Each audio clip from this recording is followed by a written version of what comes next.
Hello friends, welcome to my channel. जैसा कि ये बजट सीरीज चल रहा है, पिछले वीडियो में हमने इंट्रोडक्शन एक वीडियो बनाया था बजट का कि बजट आखिर क्या है। तो आई होप आपको वीडियो अच्छा लगा होगा। इस पार्ट में हम लोग अब डिस्कस करेंगे बजट का जो स्पीच जो था हमारे फाइनेंस मिनिस्टर के द्वारा जो बजट स्पीच दिया गया था उसका नेक्स्ट लेवल पे हम लोग चलते हैं। अगला पार्ट है कि जब स्पीच के दौरान अमृतकाल एक वर्ड यूज हुआ है, बार बार ये वर्ड यूज हुआ। अमृतकाल का मतलब क्या होता है कि एक वैदिक ज्योतिष का ये वर्ड है, वैदिक एस्ट्रोलॉजी का ये वर्ड है, वैदिक अमृतकाल। अमृतकाल मतलब ऐसा एक मुहूर्त, ऐसा समय जो किसी काम को शुरुआत करने के लिए सबसे अच्छा समय हो, उसको अमृतकाल बोला जाता है कि आप उस समय में कोई भी अच्छे काम को शुरू कर सकते हैं। तो डेट इज अमृतकाल। अब ये चर्चा में क्यों आया? जब हम लोग 75th इंडिपेंडेंस डे मना रहे थे इन 2021 में, जब हम 75th इंडिपेंडेंस डे मना रहे थे तो प्रधानमंत्री के द्वारा ये अमृतकाल वर्ड यूज किया गया था। उनका कहना था कि हम लोग 75वां इंडिपेंडेंस डे मना रहे थे, तो जब भारत 100 साल का हो जाएगा तो 25 साल उसके लिए बाकी है। तो 25 साल हमारे लिए एक अमृतकाल है।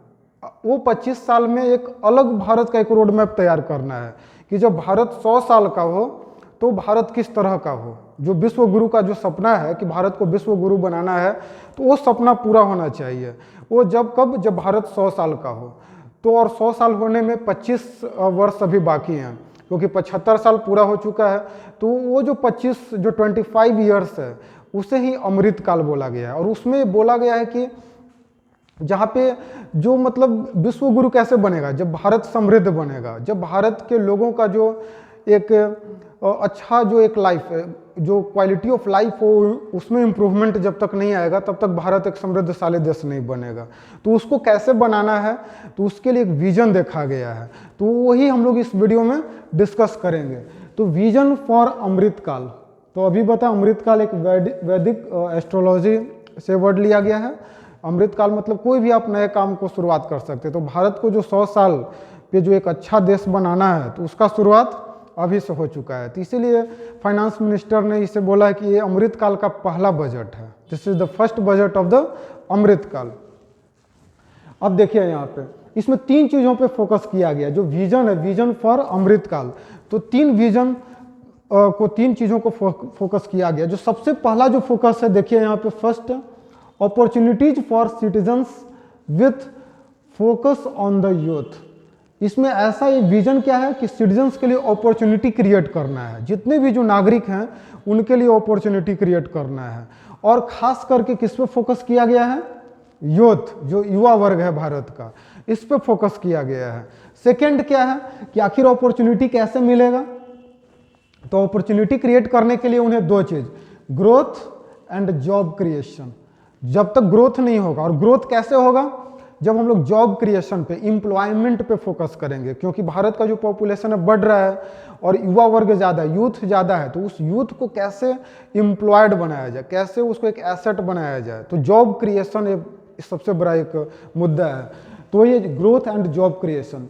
और जो थर्ड विजन है, strong and stable micro economic environment. एक मजबूत और स्टेबल, स्थिर एक माइक्रो इकोनॉमिक एनवायरमेंट क्रिएट करना है। तो these are the 3 vision for the Amrit Kaal. अगर बात करें कि ये जो 3 विजन है उसको कैसे पूरा किया जा सकता है, तो उसके लिए देखिए 4 चीजें हैं यहाँ पे। 4 opportunities can be transformative during the Amrit Kaal. जो ये हमारा जो अमृतकाल जो चल रहा है, इसमें 4 ये अपॉर्चुनिटीज है हमारे लिए जिसमें हम लोग ट्रांसफॉर्मेशन ला सकते हैं। जैसे पहला क्या है? इकोनॉमिक एम्पावरमेंट ऑफ वीमेन, नारी सशक्तिकरण। और नारी का सशक्तिकरण कैसे? जब तक वो फाइनेंशियल रूप से स्टेबल, मजबूत न हो। तो इसलिए economic empowerment of women, women का इकोनॉमिक एम्पावरमेंट करना है। और वो कैसे करना है? इसके लिए अभी जैसे हमारा एक नेशनल रूरल लिवलीहुड मिशन चल रहा है, तो नेशनल रूरल लिवलीहुड मिशन के तहत अभी तक 81 lakh SHG self help groups open हो चुका है। और सेल्फ हेल्प ग्रुप्स की तरफ महिला का एक अपना ग्रुप है, स्वयं सहायता समूह बनता है, और जिसके तहत वो कोई भी प्रोडक्ट बनाती है। लेकिन अब यहाँ पे फोकस क्या करना है सरकार को कि ये जो SHG है, जो उनका जो प्रोडक्ट है, उस प्रोडक्ट का कैसे एक अपर लेवल ऑफ एक next stage of economic prosperity पे ले जाया जाए, मतलब जो उनका रोजगार है उसको कैसे और ग्लोबलाइज किया जाए, फ्रॉम लोकल टू ग्लोबल उसको कैसे किया जाए, उसके ब्रांडिंग पे ध्यान देना है, डिजाइनिंग पे ध्यान देना है, मार्केटिंग पे ध्यान देना है। ये सब स्टार्टअप्स, जो नए नए स्टार्टअप्स हो रहे हैं उस पर फोकस करना है, क्योंकि स्टार्टअप्स तो बहुत होते हैं, लेकिन उस स्टार्टअप्स को कैसे नेक्स्ट लेवल तक ले जाया जाए।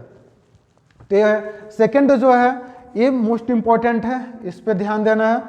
ये सब कोई भी कॉम्पिटिटिव एग्जाम में भी आपसे पूछा जाएगा। PM विश्वकर्मा कौशल सम्मान, PM विकास।